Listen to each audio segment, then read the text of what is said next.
that these groups were almost talking past each other and not communicating with each other totally effectively when it came to conversations about food system transformation and alternative proteins. So our hope today is that we can bridge this communication gap in a way that helps the alt protein industry pursue its central goals while also considering and hopefully integrating the broader priorities of food system transformation. We are in the final stages of wrapping up a research project on this topic, which informs the conversation today and which Laura is going to give a few moments of background on. Yeah, thank you, Lauren. Let's see if we can balance out the sound on this. Thank you for leading me into this. Our research in this space is called Alt Protein for Good. And we designed this research to lean into these kinds of different framings that we were seeing from the movement and from the investor community and entrepreneur community. We hope to identify points of conflict and potential solutions and think about some challenges along the way. Our goal was, with all of this, was to strengthen alt protein development by easing communication and identifying ways that the industry can be well positioned to actually create co-benefits for additional stakeholders. We approached the research in two distinct parts. Part one was we examined plant-based alt proteins specifically, and that project has been underway. We conducted 35 interviews with entrepreneurs, with investors, with food system movement experts, academics, and analysts. And we recently have concluded this piece of the research, and we're releasing a report on this in the next few months that we hope folks will be interested in reading. And beginning later this fall, after that comes out, we'll embark on the part two, which will be looking at cell-cultured or cultivated meat and precision fermentation. So what we hope to do with this panel today for the movement, turning to this session, was directly inspired by our research. Although we won't actually be up here sharing research results with you today, we will invite our panelists to dig into some of the topics that came up in the research, and we want them to kind of dive into the middle of the core challenges that we saw. As part of our commitment to deepening this dialogue between many different perspectives on alt proteins, today's panel will showcase expert opinions from across different branches of the alt protein landscape. We specifically designed this panel in a way that there may be disagreements or differences of approach among the panelists, and we think that's okay. We welcome a plurality of viewpoints to this discussion. However, we're not going to do this discussion as a debate, per se. We hope that this conversation and the way that it unfolds can serve as a bit of a model for how conversations like this might go. With the help of our panelists today, we'll consider challenges, barriers, and opportunities related to increasing these co-benefits that could come from alt proteins. We're really excited for today's open conversation to illuminate these areas of overlap, think about different perspectives, and also hopefully clarify some concrete ways that the alt protein industry can be more effective as a driver of inclusive food systems change. So today, joining us on stage are Isha Datar, Executive Director of New Harvest, a donor-funded research institute advancing the science behind cellular agriculture and cell-cultured or cultivated meat. Bruce Friedrich, founder and president of the Good Food Institute, a nonprofit think tank and international network of organizations working to accelerate alternative protein innovation. Rachel Dreskin, CEO of the Plant-Based Foods Association, the leading trade association for the plant-based foods industry, and its nonprofit research and strategy arm, the Plant-Based Foods Institute. She's also a board member for the Regenerative Organic Alliance. Then we have Dan Altschuler, managing partner at Unovis Asset Management, a global investment firm that provides early-stage funding to entrepreneurs developing plant-based and cultured meat alternatives. And lastly, we have Garret, Associate Professor of Communication Studies at Rowan University, a member of the university's Catalysts for Sustainability, and president of the board of Plant-Based Foods Institute.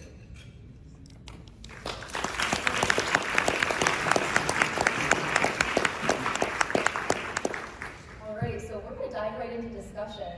Some of you have put in questions on the AVA app in advance. We've taken those into consideration in the questions that we're going to ask. If we have extra time at the end of our panel discussion, we'll look at the AVA app. So if there are questions that you'd like to ask that we haven't answered through the discussion, feel free to put them up there and we'll take a look and see if we've got time to address them at the end. But we'll just jump right in. So our first question is for all the panelists, and it's related to just defining the common good and alt protein's role in food system transformation.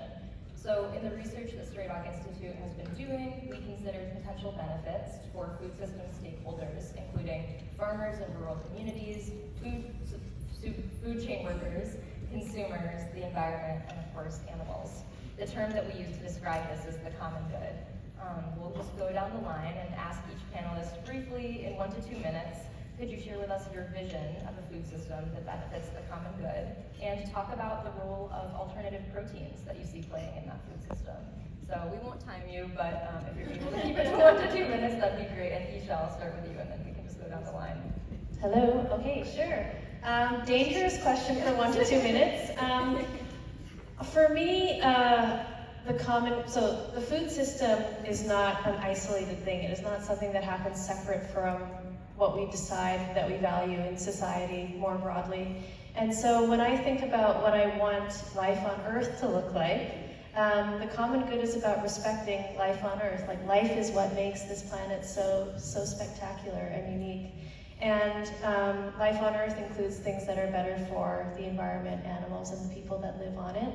But we need to figure out what conditions could create a better food system, and that means valuing the common good at a higher level than that.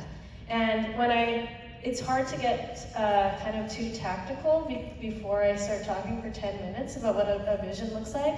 But something that came out of dinner last night was really reimagining how land on Earth could be used, because land is our finite resource. It is really where things become factual. There's no speculation on land. It is doing something or it is not. And in my vision of a future way we use the surface of the planet is we're not dedicating 1/3 of it to farming animals for food.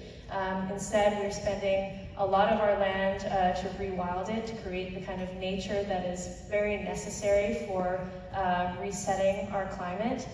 We might be doing very intensive agriculture on some of it, and I hope that looks a lot like cellular agriculture and these processes that do need to be intensified, because we do need that kind of output from certain areas of land. But I also think a lot of it should be more regenerative practices that reunite us with how food is grown and nature. And so we need to kind of rethink that balance, and I think that would be a great route for a new food system. Thank you so much. So I agree with everything you said, so I just got 4 minutes instead of 2 minutes. So we can incorporate all of your comments into mine. And I do time myself because I have no capacity to be succinct, and I will be up here for 10 minutes if I don't.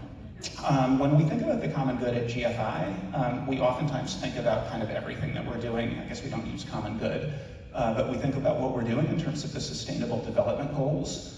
And as I'm sure most people here know, there are 17 of them, I think. The ones we focus on are the second one, no hunger, the third one, health and well-being, 13th, climate, and 15th, nature, which dovetails tremendously with everything that Isha just said. And in terms of alternative proteins at GFI, we're very much a both-and organization, so we're enthusiastic about everything that everybody is doing that addresses those issues. When we think about those issues globally, though, we do feel like alternative proteins has a particularly important role to play that we think analogizes to renewable energy and electric vehicles. So with renewable energy, everybody, I think, in the climate movement would agree that we need more energy efficient buildings, we need more energy efficient light bulbs, we need to have cities that are generally more energy efficient. With regard to electric vehicles, everybody agrees we need more walkable cities, we need better public transit, people should ride bikes and walk. But at the end of the day, globally through 2050, more energy is going to be consumed. At the end of the day, globally, more cars are going to be sold and more miles are going to be driven. So there have been 11 peer review articles about what animal agriculture is going to look like in 2050. The lowest prediction is 62% more animal agriculture globally. One of the predictions is 3.5 times as much. You look at something like China, it's literally up 1,500% in the last 30 years. It's not going up that quickly now, but it is going up. So we feel like alternative proteins can, just like renewable energy, can replace fossil fuels, and electric vehicles can replace gas-powered vehicles. We can, by focusing on the end product and providing something that people want just as much, that wins on price, have the same sort of impact. And we think alternative proteins is probably unique among the solutions that we're looking at for that degree of sort of power and influence. So absolutely not a silver bullet, doesn't solve many of the issues that Laura and Lauren just laid out as common good, but is extraordinarily useful with regard to multiple of them. Thank you, Bruce. Good morning, everyone. I'm appreciative of everyone being here for the session and to Stray Dog for organizing this important discussion. I came from the animal protection space before moving over to the Plant-Based Foods Association and the Plant-Based Foods Institute, and have been thinking about food systems for quite some time. When I moved over to the trade association that represents plant-based foods, put a lot of thought into what is the role of industry and business in driving food systems transformation, and how do we leverage the power of business to do just what you described, to benefit the common good. And one of the first things that we did with the association, which paved the way for us launching the Institute, which my friend Garret here is the president of the board on, is figuring out what is our vision, what is our North Star. And where we landed is a world where values and business interests converge to create a plant-based food system that respects the dignity and health of all living beings and the planet. It's a very simple statement, but of course there is so much that goes into that. And even one of the first questions is, when we say we want to move to that plant-based food system, what are we talking about when we say a plant-based food system? And how do we make sure that is relevant and culturally appropriate?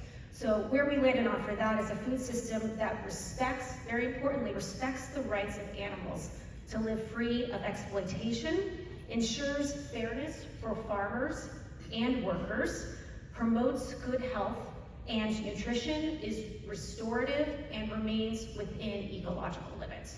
So that is the North Star that we're working towards, and then all the work that we do is laddering up to that. But also I want to note as well that we're talking about industry, we're talking about plant-based, we're talking about different protein sources that don't involve animals. And how are we thinking about re-envisioning and transitioning the food system, and what is practical in the time period we have in order to make those changes? And one of the very important things for us was to agree that we are going to try to make changes working within the current capitalistic model that we have right now. And there is a lot of debate that could be had around that, but that is one of the assumptions that we are operating under, which allows us to say, okay, plant-based foods and the plant-based foods industry can be a tremendous force for good. We have also acknowledged that processed foods are an important part of human diets right now, and are going to continue to be an important part of people's diets into the foreseeable future, which optimally, of course, everyone would be eating whole food plant-based diets, but we know there are too many cultural and societal changes that would need to take place that we don't have direct control over influencing. And we also operate under the assumption that the plant-based foods industry will be increasingly responsive to human, environmental, and the social justice imperative of transforming our food system. Hi, everybody. Hi, everybody. It's great to be here. Thank you for the invitation to Stray Dog. I think you'll see a common theme from what everybody else was saying. We actually look at things with 3 northern stars. For us, the way that we think about allocating capital to transform the food system around the world is in terms of food security, health and wellness, and environmental impact. And what we're trying to do is find solutions through entrepreneurs, through commerce, through technology that can shift these systems in a way that makes sense from both a financial point of view and satisfies consumer demand. And I think as we start to look at things in the broader terms and take a broader point of view in terms of time, significant changes have happened. I think we'll talk about these later on. But we are seeing that more and more resources in terms of time, money, work are being put into finding solutions. And these are coming from all different places. And again, in terms of how can we shift it so that we make more food because there's more people here, we reduce all the negativity of the food system that we have today in terms of animals, in terms of the environment, in terms of what we're putting into our body, so that as consumers we can be fulfilled, we can enjoy food, which is very much part of our heritage, and companies can still make money. Good morning, everybody. Thanks so much as well to Stray Dog for putting this together and for all of you being here. So a lot of consensus, I think, across the panel, so I'll see what I can add. As sort of the academic on the panel, I like to think about things through a kind of theoretical lens and from a scholarly lens. You know, what are the definitions of term like common good?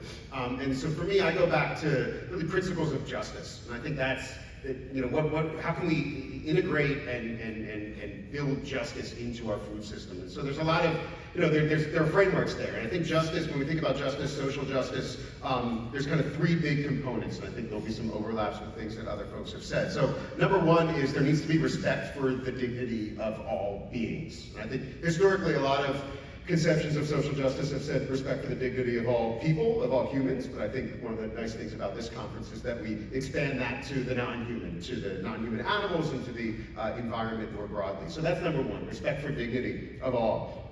Two is the equitable distribution of the benefits of our food system, as well as an equitable distribution of the risks of our food system. So agricultural production, food systems, it comes with a certain level of exploitation by definition, right, of the land, of our resources, a variety of negative externalities that can come from food production and consumption. And so how do we develop systems that allow for that equitable distribution of both the goods and the potential bads in our food system?